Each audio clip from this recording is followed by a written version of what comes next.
dapatkan riwayatnya panjang, bahkan disandarkan pada sahabat Salman Al-Farisi, ada yang menyandarkan pada sahabat Ali bin Abi Thalib, yang diduga bahkan keduanya tidak pernah menyampaikannya.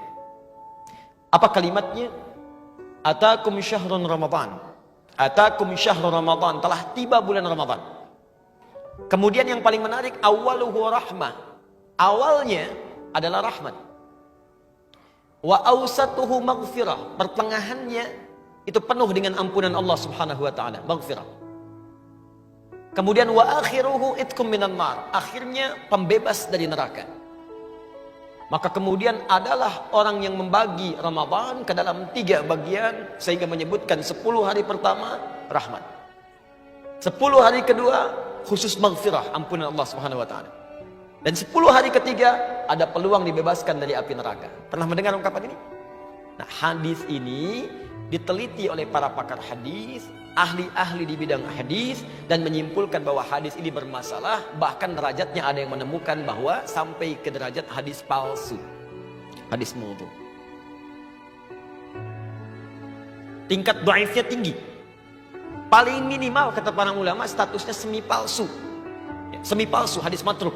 Jadi ada 3M bermasalah. Kalau ada satu di antara 3 ini, maka hadisnya cenderung ditolak oleh para ulama. M yang pertama disebut dengan mungkar, hadis yang diriwayatkan oleh orang yang tertuduh seringkali berbuat maksiat.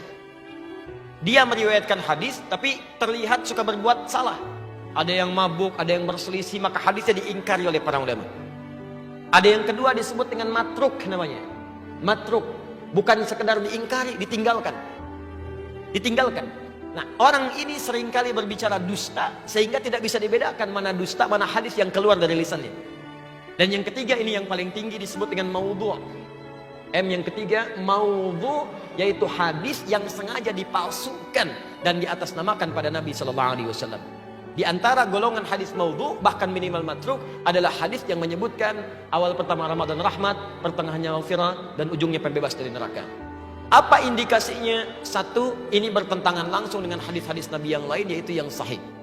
Hadis-hadis sahih mengatakan semua Ramadan siang dan malamnya, pertama sampai akhirnya, itu berisi rahmat dan ampunan Allah Subhanahu wa taala. Jadi Nabi sendiri nggak pernah memisah-misah awal, akhir, pertengahan, tidak. Tapi kata beliau, Al-Bukhari nomor hadis 38, man shoma ramadhana imanan wa ihtisaban ghufira lahu ma taqaddama min dzambi. Siapa yang puasa setiap hari Ramadan, setiap hari, awalnya, tengahnya, akhirnya, dilakukan karena Allah, ikhlas mengharap pahala, diampuni semua dosa-dosanya. Jadi sejak awal Ramadan ampunan sudah ada. Nomor hadis 37 sebelumnya di Al-Bukhari, man qama ramadhana imanan wa ihtisaban ghufira lahu ma taqaddama min dzambi. Bukan cuma siangnya, malamnya bermohon kepada Allah ampunan, sholat dengan baik, minta ampunan, ikhlas dikerjakan, diampuni semua dosanya. Ini menandakan hadis yang dimaksudkan bertentangan dengan hadis-hadis Nabi SAW. Jelas di sini? Nah, ada banyak hadis yang bermasalah lagi, tapi sebelum kita tampilkan, barangkali ada yang ingin bertanya atau berdiskusi, atau mungkin pernah mendapatkan hadis ingin Anda tanyakan dan kita bahas statusnya. Baik, siap insya Allah? Nah, silakan. Yang mau saya tanyakan Ustaz, apa benar menjalankan ibadah umroh di bulan Ramadan pahalanya senilai haji Ustaz? Baik. Jazakumullah khair. Allah yubarik fik. Ya, kita lihat hadisnya. Ada seseorang, ini riwayatnya hampir di setiap kitab-kitab hadis yang mu'tamad, yang sahih, yang dipercaya.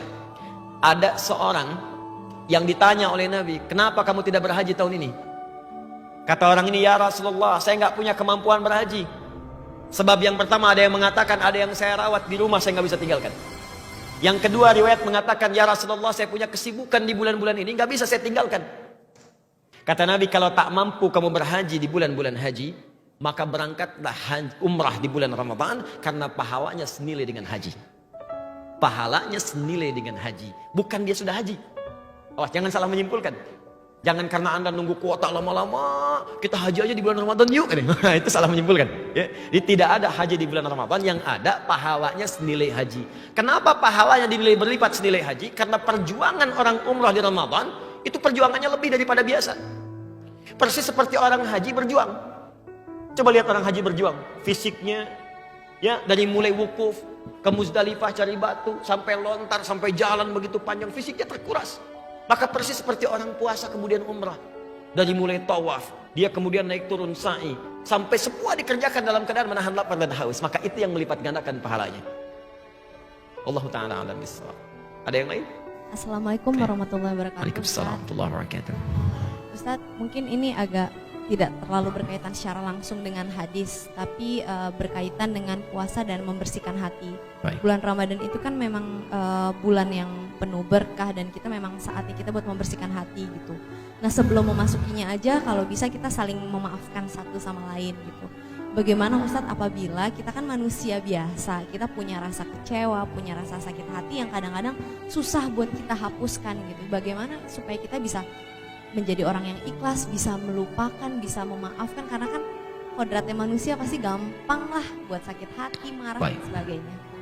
Itu aja pertanyaan Ustaz. Bagus pertanyaan. Dan apa yang Anda sampaikan kisahnya pernah terjadi di masa lalu. Sehingga Allah menawarkan satu tawaran spesial kalau dia bisa mengikhlaskan semua perasaan yang dirasakan. Maka turunlah Quran surah ketiga Ali Imran ayat 133 sampai 134. Paling kanan sebelah atas di mushaf. Perhatikan kalimatnya. Wasari'u ila maghfirah. Wasari'u ila maghfiratin min rabbikum. Bergegaslah Anda mengevaluasi diri, mohon ampunan kepada Rabbmu. Koreksi, banyak yang salah dalam hidup. Wa jannatin arduha as-samawati wal ardu u'iddat lil muttaqin. Dan bermohonlah, berharap, bercita-cita mendapatkan anugerah surga seluas langit dan bumi. Komplek tinggal seseorang di dunia bisa luas, tapi tidak ada yang seluas langit dan bumi. Saya sediakan, kata Allah, khusus untuk orang takwa. Tapi bukan takwa biasa, spesial. Siapa takwa yang dimaksud? Ayat 134-nya. Alladzina yunfiquna fis sarra'i wad dharra. Golongan pertama yang sedang infak. Di saat punya, bahkan tak punya pun masih pengen infak. Di dalam keadaan tak punya pun masih mereferensikan. Saya dalam nggak punya nih, barangkali mungkin baju saya bisa dijual. Barangkali teman saya mungkin bisa ngasih, saya referensikan. Itu surganya seluas langit dan bumi. Yang kedua, wal kaziminal ghaidha, orang yang sanggup menahan marah. Yang ketiga, wal afina 'anil nas, orang yang bisa memaafkan kesalahan orang lain. Jadi kalau Anda ada tawaran, perhatikan tawarannya. Mau mempertahankan amarah di dalam jiwa atau menukarnya dengan surga seluas langit dan bumi? Maka jangan tunggu, hilangkan itu semua dan tidak ada faedahnya mempertahankan kemarahan di dalam jiwa kita. Ada yang lain? Assalamualaikum warahmatullahi wabarakatuh. Assalamualaikum. Ada hadis yang mengatakan bahwa seorang yang berpuasa itu bau mulutnya lebih harum dari minyak kasturi. Masya Allah. Memaknai ini bagaimana? Hakikatnya Baik.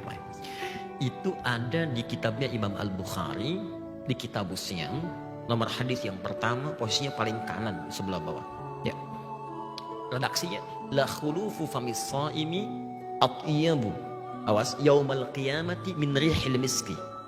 Sungguh bau mulut orang yang puasa itu nilainya lebih harum di sisi Allah pada hari kiamat dibandingkan dengan minyak kasturi. Kasturi itu kalau di Arab minyak yang paling wangi.